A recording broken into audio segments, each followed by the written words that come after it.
Sesungguhnya anak-anak adalah milik pusaka Tuhan. Begitu penting dan berharga di mata Tuhan, milik Tuhan, bahkan seperti pusaka dari Tuhan itu sendiri. Itu sebabnya hari ini sebagai gereja kita membuat acara khusus, karena ada Father's Day, ada Mother's Day, ada Grandparents, tetapi tidak ada yang namanya Children's Day. Maka gereja membuat sendiri yang namanya Children's Day, ya, untuk kita rayakan bersama-sama hari ini. Kehadirannya, saudara, adalah merupakan rahmat dan anugerah.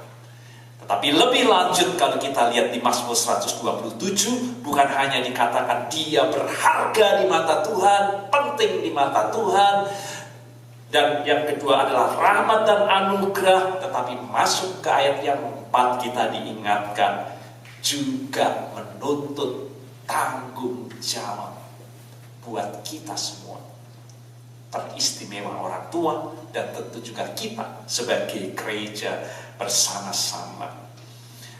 Di ayat 4 ini, saudara, anak-anak itu diperumpamakan seperti anak panah.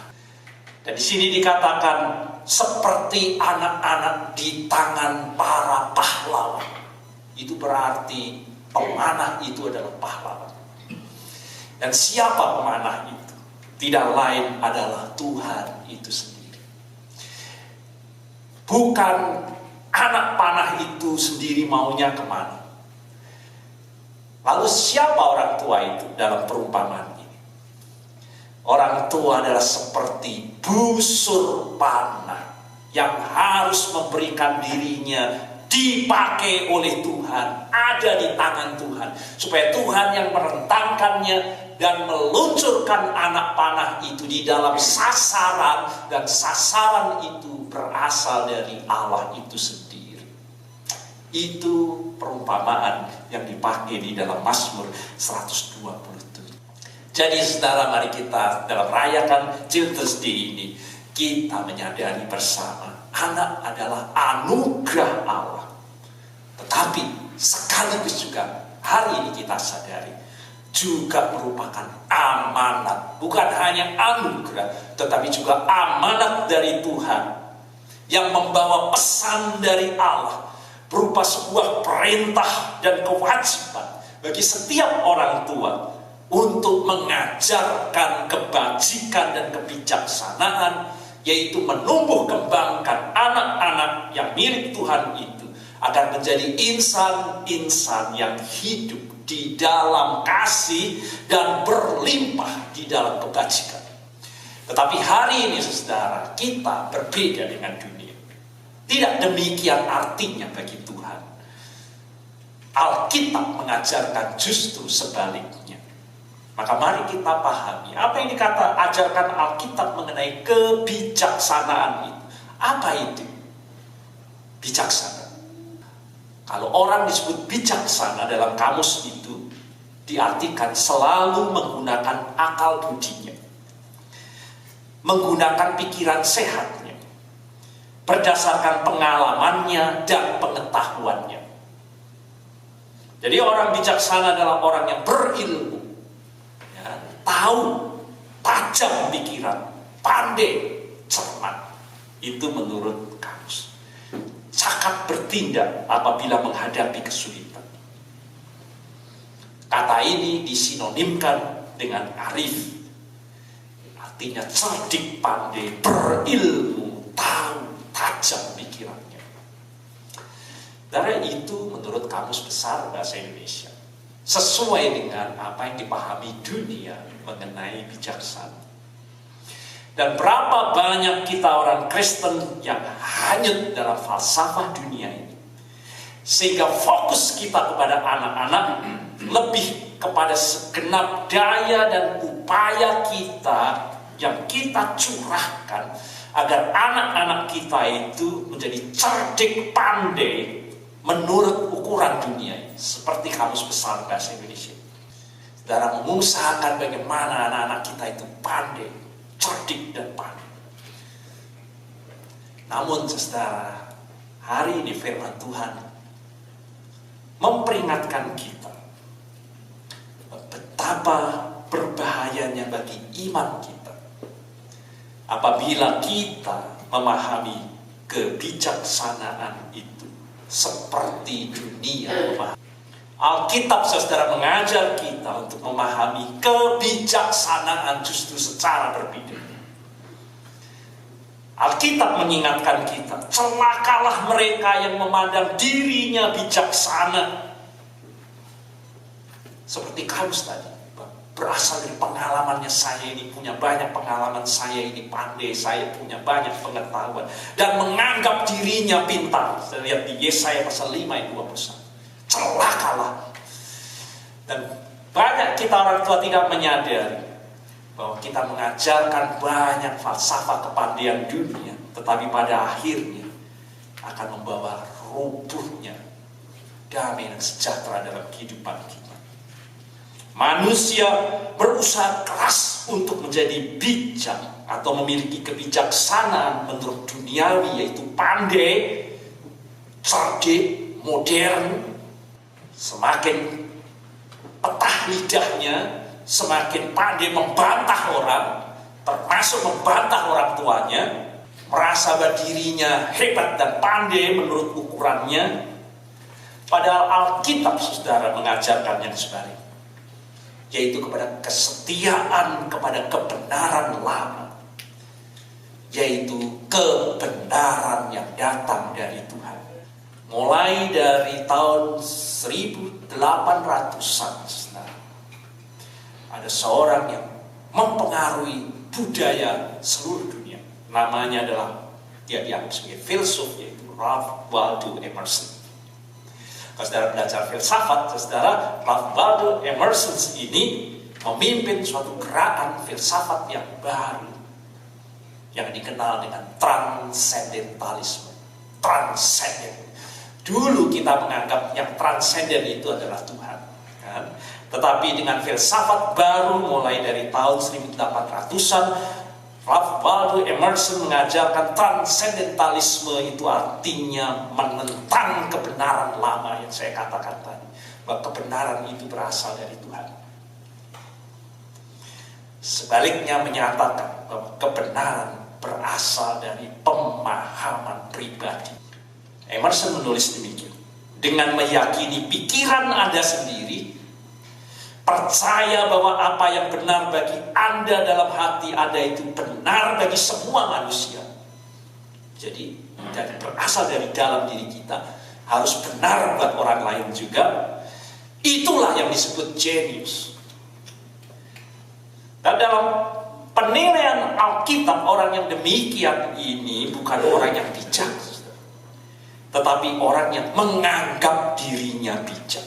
Menganggap dirinya bijak. Saya lihat di Amsal 26 ayat 5 dan 12. Jalan orang bodoh itu lurus bijak dalam anggapannya sendiri. Amsal 12 ayat yang ke-15. Tetapi itulah jenius menurut transendentalisme. Jungkir berbalikan dengan kesimpulan dari Emerson ini, saudara, kita mengajarkan kebijaksanaan yang sejati, yaitu kebenaran yang berasal dari atas, bukan dari dalam diri kita, dari atas. Bijaksana itu kata yang dipilih dalam bahasa Indonesia indah. Siapa sana itu? Bukan sini, bijaksana, yaitu Tuhan itu sendiri. Bukan dari dalam bijak sini, dari diri sendiri. Hanya Allah pencipta segalanya yang layak disebut transenden, untuk tidak digantikan dengan transendentalisme beralih dari dalam, yaitu diri setiap pribadi manusia. Orang yang mengabaikan penciptanya bukan orang yang jenius. Seperti tingginya langit dari bumi, demikian tingginya jalanku dengan jalanmu, transendentalisme. Jalanmu itu dengan rancanganku. Yesaya 55 ayat 9. Jika firman Tuhan berkata, percayalah kepada Tuhan dengan segenap hatimu, bukan pengertianmu sendiri. bukan transendentalismemu. Dan janganlah bersandar kepada pengertianmu sendiri. Itu yang dikatakan jenius oleh Ralph Waldo Emerson. Akuilah dia, akui dia dalam segala lakumu. Ia akan meluruskan jalan. Jangan engkau menganggap dirimu sendiri bijak. Menurut Ralph Waldo Emerson, tetapi takutlah akan Tuhan. Dan mari kita sadari itu jungkir balik kebijaksanaan menurut dunia dengan apa yang dikatakan Alkitab. Banyak kekacauan, banyak perdebatan, banyak perbantahan dalam rumah tangga. Karena orang menjadi bijaksini, bukan bijaksana, dan semua menjadi bijaksini. Sehingga Matius 16 ayat 23, sebab engkau bukan memikirkan apa yang dipikirkan Allah, melainkan apa yang dipikirkan manusia. Itu bijaksini. Inilah yang merangsang saudara. Orang menjadi petah lidahnya, semakin pandai berbantah-bantahan satu dengan yang lain, berlaga, bersaing, berkompetisi, saling tuding, saling cerca-mencerca, saling melecehkan, membantah dengan fasih. Orang yang bijaksana, saudara, secara alkitabiah adalah orang yang memiliki sikap justru seperti Rasul Paulus berkata, bukan dengan kebenaranku sendiri. Padahal itu yang dimaksud dengan filsafat transendentalismenya. Kebenaranku sendiri. Setiap orang jenius kalau mampu berdiri dengan kebenarannya sendiri. Bukan dengan kebenaranku sendiri, melainkan dengan kebenaran karena kepercayaan kepada Kristus. Yaitu kebenaran yang Allah anugerahkan berdasarkan iman dan percaya.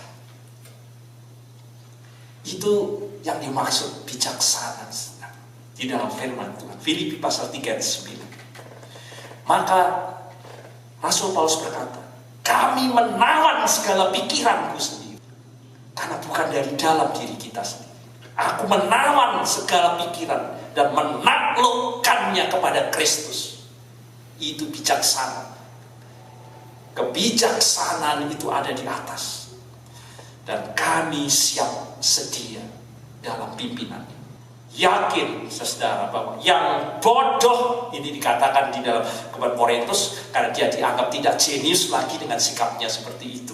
Tetapi Rasul Paulus berkata, yang bodoh dari Allah, bodoh dalam tanda petik menurut dunia itu bodoh, lebih besar hikmatnya daripada manusia. Dan yang lemah dari Allah, yang dianggap lemah oleh dunia ini, lebih kuat daripada manusia. Karena itu berasal dari pencipta. Maka saudara, mari kita ingat apa artinya mengajar kebijaksanaan kepada anak-anak. Ulangan pasal 4, 5 dengan 6 yang tadi kita baca, ingatlah, aku telah mengajarkan ketetapan dan peraturan kepadamu seperti yang diperintahkan kepadamu oleh Tuhan. Itu kata Musa kepada seluruh jemaat Israel, umat Israel, supaya kamu melakukan yang demikian di dalam negeri yang akan kamu masuki untuk mendudukinya. Lakukan itu dengan setia, sebab itulah yang menjadi kebijaksanaanmu. Nah, itu yang dimaksud bijaksana. Kalau kita menuruti Tuhan, mendengar Tuhan, itulah yang akan menjadi kebijaksanaanmu dan akal budimu. Maka Mazmur 119, 97, 98 berkata, betapa ku cintai Tauratmu ya Tuhan. Aku merenungkan sepanjang hari. Perintahmu membuat aku lebih bijaksana. Jadi saudara, apa yang dimaksud dengan bijaksana sangat jelas, yaitu firman Tuhan. Setiap orang yang mendengar perkataanku ini bacaan kita yang ketiga Injil. Setiap orang yang mendengar perkataanku ini dari atas, saudara, bijaksana, saudara, dan melakukannya, ia sama dengan orang yang bijaksana yang mendirikan rumahnya di atas batu. Dari itulah amanat Tuhan bagi setiap kita, orang tua dan gereja, untuk mengajarkan kebijaksanaan kepada anak-anak kita. Apa yang saudara ajarkan selama ini dengan anak-anak kita jadi fokus kita. Betapa berbahaya kalau kita hanya mengajarkan kepandian. Itu sangat penting. Kepandian sangat penting. Tetapi kalau dia tidak memiliki dasar dan fondasi bijaksana sebagaimana yang dikatakan firman Tuhan, semuanya itu justru akan dipakai untuk membantah. Anak-anak memang harus mengejar kepandian. Tetapi hari ini kita diingatkan betapa berbahayanya kepandian itu apabila tidak ada di dalam bingkai dan fondasi kebijaksanaan sebagaimana yang dimaksudkan firman Tuhan. Maka ajarkan kebijaksanaan lebih dari segala-galanya. Jangan sudah balik menjadi sekunder dan mengajarkan semua hal yang indah dunia ini, dan firman Tuhan hanya sekunder bagi anak-anak kita. Sebagaimana dikatakan Ulangan pasal 6 yang tadi kita baca, apa yang kuperintahkan kepadamu hari ini, yaitu firman Tuhan, haruslah engkau perhatikan, haruslah engkau mengajarkannya berulang-ulang. Di mana kita mengajarkannya? Tiap hari, bahkan dikatakan ada di dahimu, itu berarti bukan hanya dengan mulut, dalam teladan hidup kita berulang-ulang kepada anak-anakmu, dan membicarakannya apabila engkau duduk di rumahmu, apabila engkau sedang dalam perjalanan, apabila engkau berbaring, dan apabila engkau bangun. Itu berarti setiap waktu, setiap saat. Inilah yang terutama, yang hakiki untuk kita ajarkan kepada anak-anak. Haruslah juga engkau mengikatkannya sebagai tanda pada tanganmu, haruslah menjadi lambang di dahimu, dan haruslah engkau menuliskannya pada tiang rumahmu, pada pintu gerbang. Segenap hidup kita sendiri menjadi contoh dan teladan dari anak-anak untuk kita hidup bijaksana. Maka kita buka hati kita. Setiap orang tua harus terus-menerus menyatakan kepada anak-anaknya. Sebagaimana yang dikatakan Yosua pasal 1 ayat 8. Anak-anakku, janganlah engkau lupa memperkatakan kebenaran firman Tuhan ini, tetapi renungkan itu siang dan malam. Itulah yang harus kita katakan kepada anak kita terus-menerus. Anak-anakku, sekali ini janganlah engkau lupa untuk memperkatakan kebenaran firman Tuhan ini, dan renungkan siang dan malam, supaya engkau bertindak hati-hati sesuai dengan segala yang tertulis di dalamnya. Sebab dengan demikian perjalananmu akan berhasil dan engkau akan beruntung. Bukankah telah kuperintahkan kepadamu, anak-anakku, kuatkan dan teguhkan hatimu, jangan kecut dan tawar hatimu. Ikuti Tuhan, dan Tuhan akan menyertai engkau kemanapun kau pergi. Dari itulah contoh mengajarkan kebijaksanaan kepada anak-anak. Bijaksana secara alkitabiah berarti berpengetahuan atau mengetahui firman Tuhan luas dan dalam. Itulah sebabnya kita mengadakan PA, pendalaman Alkitab. Lebih luas, lebih dalam. Mampu mengolah perenungan, refleksi atas hidup kita ini di bawah terang firman-Nya. Mampu menyusun pikiran dan menguji pikiran itu juga di dalam terang firman Tuhan. Jadi singkatnya, saudara, bijaksana adalah mengetahui apa yang baik, yang dikehendaki Tuhan, dan melakukannya. Sesederhana itu. Itulah orang yang bijaksana. Itulah yang akan membuat anak-anak kita, sebagaimana dikatakan dalam firman Tuhan, tahu diri. banyak Alkitab berbicara manusia yang tidak tahu diri, siapa dirinya di hadapan Tuhan dan sesamanya. Sehingga tidak tahu bersyukur dan berterima kasih baik kepada Tuhan maupun kepada orang tuanya ataupun kepada sesamanya. Berapa banyak orang-orang tidak bisa menghargai orang lain, hanya pandai petah lidahnya untuk membantah. Alkitab juga berkata berapa banyak anak-anak akan bisa membuat pertimbangan yang baik, sebab mereka itu tidak punya pertimbangan dan tidak ada pengertian pada mereka, tidak punya dasar firman Tuhan di dalam mengambil keputusan baik untuk jati dirinya, untuk apapun dalam kehidupannya, tidak ada pegangan. Sekiranya mereka bijaksana, itu berarti mereka punya firman Tuhan, tentulah mereka mengerti hal ini dan memperhatikan bagaimana kesudahan mereka. Bisa mengatur, meluangkan dan membuahkan waktu. Itu kita baca dalam bacaan kita pertama, ajar kami menghitung hari-hari kami sedemikian, dengan mengingat dalam terang firman Tuhan, sehingga kami beroleh hati yang bijaksana. Berapa banyak kita menjadi bodoh, orang sedang mengejar dunia, dan Yesus berkata, hai kamu orang bodoh, hari ini juga nyawamu diambil. Untuk apa semua yang kamu kumpulkan di dunia? Orang yang bijaksana menahan perkataannya. Orang yang berpengertian kepala dingin. Siapakah di antara kamu yang bijak dan berakal budi? Bukankah ia dengan cara hidup yang baik menyatakan perbuatannya oleh hikmat yang lahir dari kelemah lembutan? Bisa membuat pilihan, bisa membuat keputusan yang tepat, waspada terhadap apapun, berjaga-jaga, mampu mengasihi Tuhan dan sesamanya.